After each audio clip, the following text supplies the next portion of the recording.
Olá, gente, mais uma vez juntos com nossas lives ao vivo e nós queremos conversar pela terceira vez na sequência que estamos fazendo dos nossos vídeos focados na figura do verdadeiro político. Vídeo 3 hoje, do qual quero convidar você a participar junto com a gente, permanecendo aí, né, nos assistindo. E hoje o nosso tema é justamente a ética do cavalheiro. A ética do cavalheiro, você pergunta, mas de onde vem isso? Isso vem de Confúcio. E Confúcio foi um grande pensador, filósofo, que nasceu em 551 a.C. e, portanto, colaborou para que fosse implantado um nível de educação, de cultura na China, que foi exemplo através dos seus pensamentos, através do seu ensinamento. Ele que ocupou um cargo muito alto político durante um tempo e pôde ali realmente demonstrar toda a sua habilidade como formador de opiniões, como pessoa que cuidava do povo e, portanto, é um exemplo para nós, para que nós venhamos a seguir em relação à política, justamente firmado naquilo que nós estamos conversando já em alguns momentos, através das redes sociais, sobre o verdadeiro político. Confúcio, desde criança, ele nasce com um desejo intenso de aprender. E por isso ele, que veio de uma família simples, e na época a educação era dada só para os nobres, e ele justamente foi galgando cada vez mais, desenvolvendo e crescendo justamente devido a essa sede que ele tinha e o seu talento, não é? O seu dom supremo da sua sabedoria e da sua genialidade. Confúcio, ele acreditava que todos temos uma dívida para com o ser humano.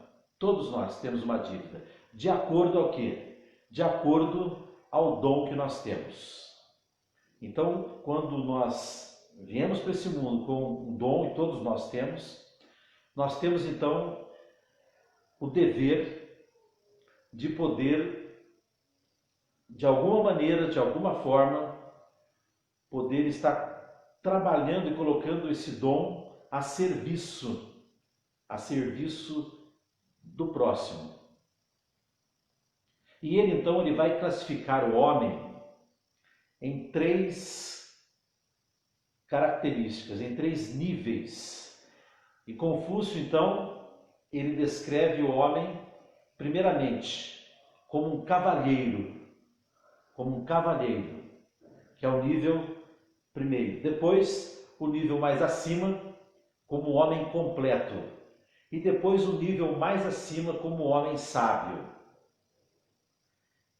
E é justamente nesse primeiro nível, cavalheiro, em que nós queremos conversar hoje, porque esse nível cavalheiro é o nível em que nós precisamos conhecer a fundo como que ele se desenvolve para podermos identificar esses dons, identificar toda essa potencialidade naqueles que se colocam como candidatos a um cargo público, a um cargo de alguma maneira, cuidar das pessoas, cuidar de um povo. E para que isso aconteça, nós precisamos conhecer então a definição de Confúcio com relação ao cavalheiro. Quem é o cavalheiro? O que ele tem que ter? É justamente do cavalheiro e dama. Cavalheiro e dama, que hoje são raros, não é? Nós observar. Então o que acontece? Primeiramente, nós estamos a serviço do outro. Nós estamos a serviço do próximo, com os dons que nós temos. Cada um com o seu, ou com os seus dons. E precisamos realizar isso aonde? E aí então Confúcio vai dar o nome a isso, chamado caminho. Então ele diz assim: o serviço do caminho é realizado fazendo com que aqueles que exercem ele faça com que o humano seja ligado ao espiritual, ou seja, aquilo que é horizontal seja ligado ao vertical, aquilo que nós vivemos aqui seja ligado ao alto, seja ligado ao espírito, seja ligado a Deus. Essa é o grande ensinamento de Confúcio. Ele realiza isso com plenitude, e tanto que quando os jesuítas estiveram colonizando o nosso país, ensinando aqui os primeiros rudimentos da fé, eles se basearam no confucionismo, que era justamente todas as regras, o jeito de agir, de trabalhar com relação à moral, à formação do caráter das pessoas. Então os jesuítas já trouxeram isso para o nosso meio aqui em que nós vivemos, no nosso país. E portanto, então, é algo que nós precisamos ter como base da nossa vida. Então, realmente, o verdadeiro político, ele precisa ter como fundo o exemplo de toda essa metodologia, esse jeito de ser de Confúcio, porque ele foi realmente um divisor de águas em relação ao ser humano, à política, em tudo isso. Inclusive até, né, dizem na história de Confúcio que ele estava ocupando um alto cargo político e o rei, né, no qual ele trabalhava, o ouvia, o consultava e realmente procurava praticar aquilo que ele ensinava. E com isso foi mudado toda a história na época da política lá da China. Só que aconteceu o quê? O reino vizinho presenteou o rei do qual Confúcio trabalhava com moças dançarinas, e isso cativou o rei começou então a se voltar para as paixões e começou a deixar de ouvir Confúcio, e Confúcio com isso, já na idade de 57, se me falha a memória, 57, 58 anos, ele deixa então o trabalho desse alto cargo junto ao rei para poder sair pelo mundo para divulgar os seus ensinamentos. E aí vai fazendo os discípulos e vai se enrolando assim até com a sua morte com 70 e poucos anos. Então, na verdade, nós temos nele um grande exemplo, principalmente nos dias de hoje, em que nós não encontramos na política, e são raros, os cavalheiros. Não temos os cavalheiros na política, os cavalheiros que Confúcio nos ensinou. Aí você pergunta, mas como é que é esse lance de cavalheiro? Como é que funciona isso? O cavalheiro que Confúcio nos ensina, primeiramente, é um homem benevolente, é um homem bom, é um homem que pensa no seu povo como filho e não como simplesmente pessoas, mas ele tem essa visão, cada pessoa é importante.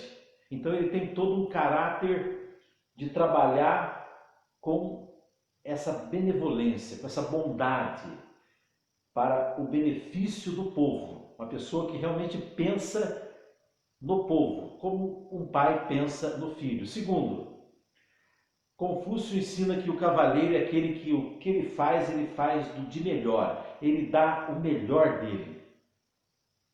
Então ele não vai dar coisa pequena, ele não vai dar coisa ilusória, ele não vai só dar o pirulito, mostrar e depois esconder. Não. O verdadeiro discípulo, aquele do qual Confúcio formou, ele mostrava toda essa beleza expressa nessa dedicação de dar o melhor, da mesma forma que o pai e a mãe dão o melhor para o seu filho. Ele compara muito a família, o relacionamento desse amor filial de pais e filhos, essa relação do ninho, né? Onde o ninho está lá, ele vive no ninho, essa relação do ninho, ele relaciona isso tudo com o grande governante. Outra coisa que Confúcio fala é a respeito da coragem. Coragem, ou seja, homem precisa, o líder, aquele que governa, aquele que está na frente, ele precisa ter coragem, porque muitas vezes ele vai contra todo um costume que foi vindo de tempos em tempos. Então, para que ele modifique, ele implante algo novo, ele precisa ter coragem. Então, a coragem é fundamental dentro do cavalheirismo. Também, o cavalheiro é aquele que é estudioso, ele estuda. Ele é uma pessoa que sempre está estudando, ele não deixa de lado os estudos. Também ele aprende a compreender que o aprendizado vem muitas vezes através de outras pessoas e que esse aprendizado que vem, a pessoa que aprende, ela tem que pensar. Ou seja, a gente pensa muitas vezes hoje assim, né? Uma coisa é eu aprender com o outro, outra coisa é eu pensar, mas não, na verdade, para o cavalheiro, segundo a definição de Confúcio, os dois andam lado a lado. Então, ou seja, eu aprendo com o próximo e penso, para que aquilo possa realmente ir penetrando todo o meu interior e dando em mim, então, toda uma formação, um alimento para que eu possa estar crescendo nas virtudes, para assim poder governar, exercer o meu cargo de liderança com apreço, com dedicação,